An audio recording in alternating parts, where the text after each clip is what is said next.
أيضا من الأمور المهمة جدا أن تربط الناس بالعلماء الكبار، ومن أساليب ذلك أن تسمعهم فتاوى العلماء الكبار.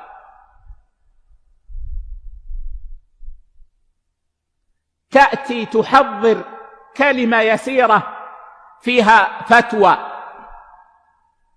تسمع الناس اسم العالم وفتوى العالم، وتحبب الناس في العلماء وتقوي ثقة الناس في العلماء. مرة تأتي بفتوى للشيخ ابن باز رحمه الله، مرة تأتي بفتوى للشيخ ابن عثيمين رحمه الله، مرة تأتي بفتوى للشيخ الألباني رحمه الله، مرة تأتي بفتوى للشيخ مقبل بن هادي رحمه الله، مرة تأتي بفتوى للشيخ صالح الحيدان رحمه الله، مرة تأتي بفتوى للشيخ أحمد النجمي مرة رحمه الله، مرة تأتي بفتوى للشيخ زيد المدخلي رحمه الله، مرة تأتي بفتوى للشيخ عبيد الجابري رحمه الله، مرة تأتي بفتوى للشيخ صالح الفوزان حفظه الله، تأتي بفتوى للشيخ ربيع بن هادي حفظه الله، تأتي بفتوى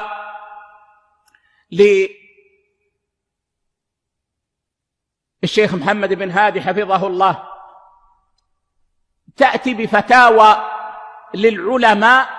من أهدافك أن تربط الناس بالعلماء، وأن تجعل الناس يعلمون أن العلم إنما يؤخذ من العلماء، لا من المشهورين ولا ممن يبرزون في وسائل التواصل.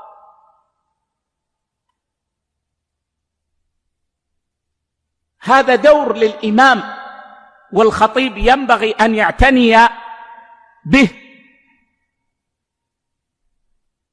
السلام عليكم ورحمة الله وبركاته. وعليك السلام ورحمة الله وبركاته. أهلا وسهلا. حياكم الله شيخنا، كيف حالكم؟ عساكم بخير. بخير نحمد الله، اللهم لك الحمد. الله يبارك فيكم، إن شاء الله عز وجل يجمع لكم بين الأجر والعافية. اللهم آمين. شيخنا الله يبارك فيك، عندنا سؤال الله يبارك فيك. تفضل. وهو في الحقيقة يعني طلب نصيحة. السؤال بارك الله فيكم: أحسن الله إليكم، بماذا تنصحون أبناءكم في البحرين في هذا الوقت مع كثرة الفتن؟ بارك الله فيكم. بسم الله والحمد لله، صلى الله وسلم على نبينا محمد وعلى آله وأصحابه.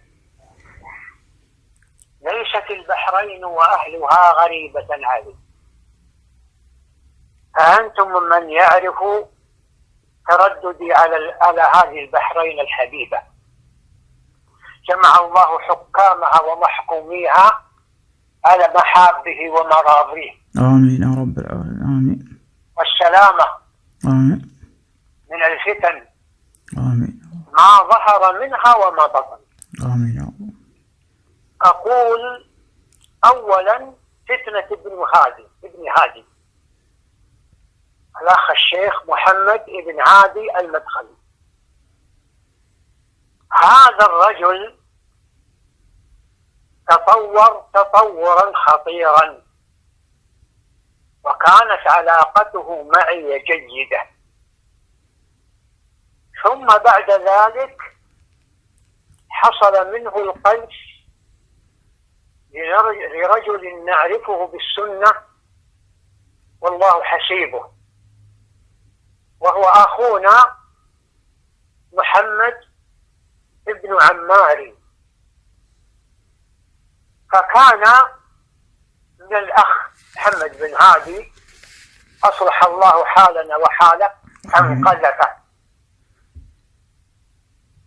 فقال فيه عاهر عربيد، وكان على ملأ.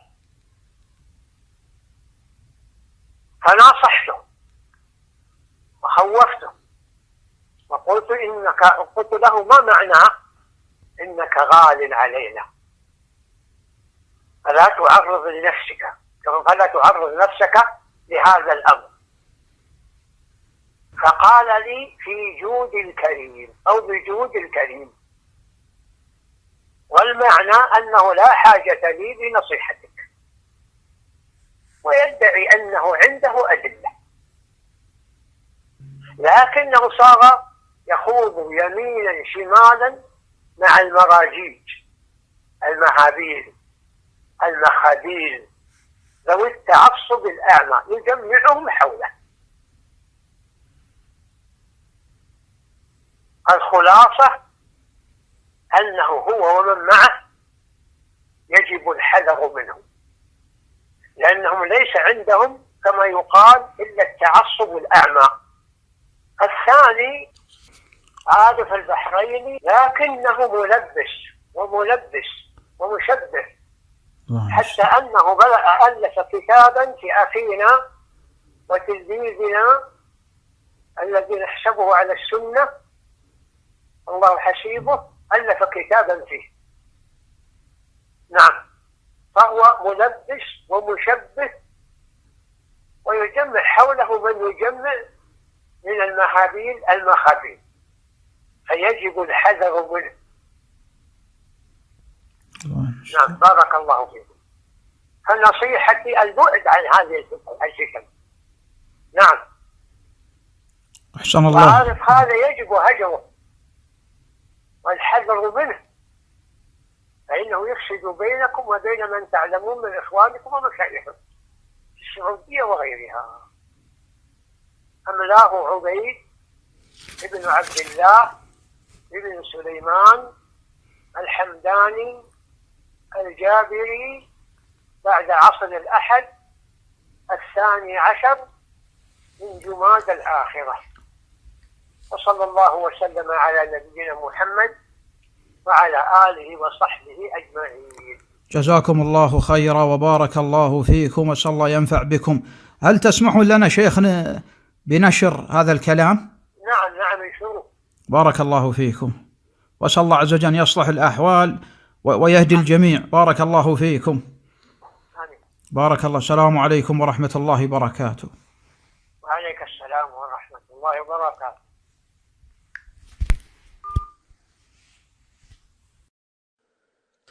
فمن استبان له الدليل يجب عليه أن يتبع الدليل، ومن لم يستبن له الدليل هو معذور عندنا، والله ثم والله ثم والله معذور. ونسأل الله سبحانه وتعالى أن ينور قلبه وأن يبصره وأن يسوق له من الدلائل ما ساقها لنا في مثل هؤلاء الذين أحدثوا هذه الفتنة في هذه الأيام في العالم كله. وقد كشف الله سبحانه وتعالى عنهم كذبا وجهلا وهوى ولؤم، اجتمعت فيهم الكذب والجهل والهوى واللؤم. فأما الكذب فهذا أنتم ترون في هذه الأدوات وسائل التواصل الذي بالأمس شهور ودهور وهو يكذب ويكذب ثم يرجع بعد ذلك ويعترف أنه قال، فدل ذلك على صدقنا ولا لا؟ دل ذلك بإذن الله على صدق مقالنا، فشهد على نفسه مرات. وهكذا الجهل ظهر منهم، وقد كان بعض إخواننا يقول هل عندهم أخطاء في العقيدة؟ فظهرت أخطاءهم في العقيدة. في الصفات ظهرت أخطاءهم في الصفات. في الفقه ظهرت أخطاءهم في الفقه. في الصحابة ظهرت أخطاءهم في الصحابة. وقد أبصر ذلك العالم كله مشرقا ومغربا بهذه الأدوات، فكيف يقال بعد ذلك هات الدلائل؟ هذا والله العجب، هذا والله العجب. الدلائل قد أبصرها حتى العجائز ورأوها في هذه الوسائل، ظهرت الدلائل، وبعد هذا يقال كله هات الدلائل. هذا والله من العجب العجاب.